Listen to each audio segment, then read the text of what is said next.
Bismillahirrahmanirrahim. Assalamualaikum warahmatullahi wabarakatuh. Hai, perkenalkan nama saya Maulia Kamila ini NIM 2011082 dari kelas PAI 2C.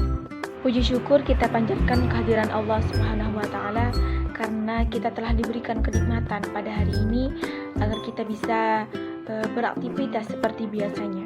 Salawat serta salam tak lupa kita haturkan kepada junjungan kita Nabi Muhammad SAW, karena berkat beliaulah kita bisa merasakan alam yang terang benderang yang kita rasakan pada saat ini.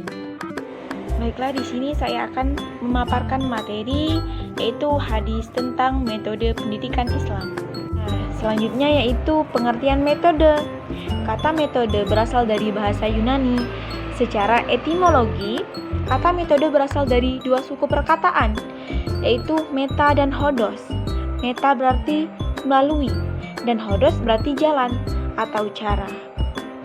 Sedangkan menurut terminologi atau istilah, para ahli memberikan definisi yang beragam tentang metode, terlebih jika metode itu sudah disandingkan dengan kata pendidikan atau pengajaran. Di antaranya yaitu yang pertama, Winarjo Surakmat mendefinisikan bahwa metode adalah cara yang dalam fungsinya merupakan alat untuk mencapai tujuan. Dan yang kedua yaitu dari Abu Ahmadi mendefinisikan bahwa metode adalah suatu pengetahuan tentang cara-cara mengajar yang dipergunakan oleh seorang guru atau instruktur. Nah, yang ketiga yaitu dari Ramayulis mendefinisikan bahwa metode mengajar adalah cara yang dipergunakan guru dalam mengadakan hubungan dengan peserta didik pada saat berlangsungnya proses pembelajaran. Dengan demikian, metode mengajar merupakan alat untuk menciptakan proses pembelajaran.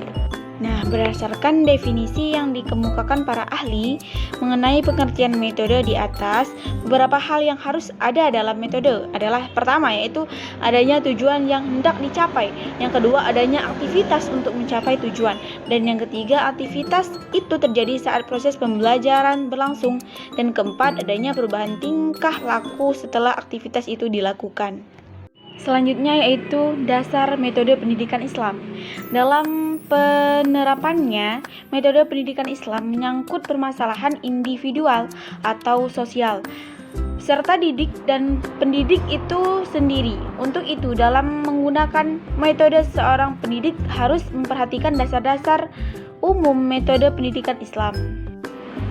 Dan sebab metode pendidikan merupakan sarana atau jalan menuju tujuan pendidikan, sehingga segala jalan yang ditempuh oleh seorang pendidik haruslah mengacu pada dasar-dasar metode pendidikan tersebut.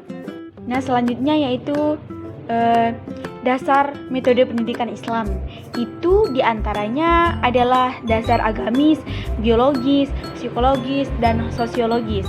Dasar agamis maksudnya bahwa metode yang digunakan dalam pendidikan Islam haruslah berdasarkan pada agama, sementara agama Islam merujuk pada Al-Quran dan hadis. Dan yang kedua yaitu dasar psikologis. Perkembangan dan kondisi psikologis peserta didik akan memberikan pengaruh yang sangat besar terhadap penerimaan nilai pendidikan dan pengetahuan yang dilaksanakan dalam kondisi yang labil. Pemberian ilmu pengetahuan dan internalisasi nilai akan berjalan tidak sesuai dengan yang diharapkan. Oleh karenanya, metode pendidikan Islam harus dapat diterapkan secara efektif bila didasarkan pada perkembangan dan kondisi psikologis peserta didiknya. Selanjutnya yaitu dasar biologis. Perkembangan biologis manusia mempunyai pengaruh dalam memperkembangkan intelektualnya. Semakin dinamis perkembangan biologis seseorang, maka dengan sendirinya mungkin meningkatkan pula daya intelektualnya. Nah, yang terakhir yaitu dasar sosiologis. Saat pembelajaran berlangsung, ada interaksi antara peserta didik dengan peserta didik yang lainnya. Metode dalam pendidikan Islam harus memperhatikan landasan atau dasar ini. Jangan sampai terjadi ada metode lain yang digunakan tapi tidak sesuai dengan kondisi sosiologis peserta didik. Selanjutnya yaitu macam-macam metode pendidikan Islam. Sebagai umat yang telah dianugerahkan Allah kitab Al-Quran yang lengkap dengan petunjuk yang meliputi seluruh aspek kehidupan dan bersifat universal, sebaiknya menggunakan metode mengajar dalam pendidikan Islam yang prinsip duanya dari Al-Quran dan hadis. Nah, di antara metode-metode tersebut adalah pertama, metode ceramah. Metode ceramah adalah cara menyampaikan informasi melalui peraturan secara lisan oleh pendidik kepada peserta didik. Prinsip dasar metode ini terdapat di dalam Al-Quran, surah Yunus ayat 23. Artinya yaitu maka tatkala Allah menyelamatkan mereka, tiba-tiba mereka membuat kezaliman di muka bumi tanpa alasan yang benar.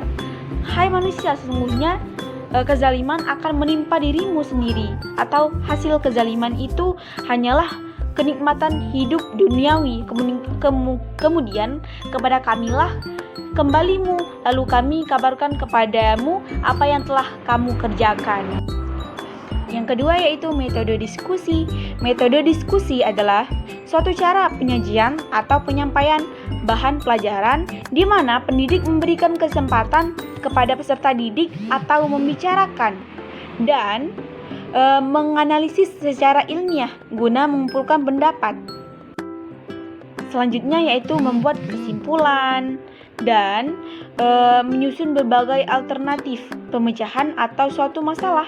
Abdurrahman An-Nahlawi menyebutkan metode ini dengan sebutan hiwar atau dialog. Dan yang ketiga yaitu metode pemberian tugas. Metode pemberian tugas adalah suatu cara mengajar di mana seorang guru memberikan tugas kepada murid-muridnya. Dan sedangkan hasil tersebut diperiksa oleh guru dan murid harus mempertanggungjawabkannya. Dan juga masih banyak lagi metode-metode pembelajaran yang bisa kalian atau kita lakukan dalam menuntut ilmu. Nah, dari pembahasan yang saya sampaikan dapat disimpulkan bahwa metode dan pendekatan dalam pendidikan Islam mempunyai peranan yang amat penting dalam pencapaian tujuan pendidikan. Sebaik apapun materi yang akan kita sampaikan, tanpa disertai metode yang tepat dalam pencapaiannya, dikhawatirkan esensi dari materi tersebut tidak sampai dan tidak difahami oleh peserta didik. Dan selesai. Mungkin hanya ini yang dapat saya sampaikan dari hadis tentang metode pendidikan Islam. Semoga yang saya sampaikan bisa bermanfaat bagi kita semua. Saya akhiri. Wassalamualaikum warahmatullahi wabarakatuh.